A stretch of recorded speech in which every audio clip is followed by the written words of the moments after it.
केला।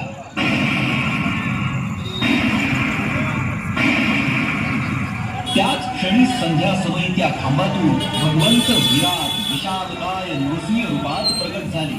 त्यांचं मुख सिंहाचं आणि शरीर मानवाचं होतं। भगवंतांनी हिरण्यकश्यपूला उचलून मांडीवर घेतलं आणि आकाशात तीक्ष्ण नखानं त्या दुष्ट दैत्याचा पोट फाडून वध केला।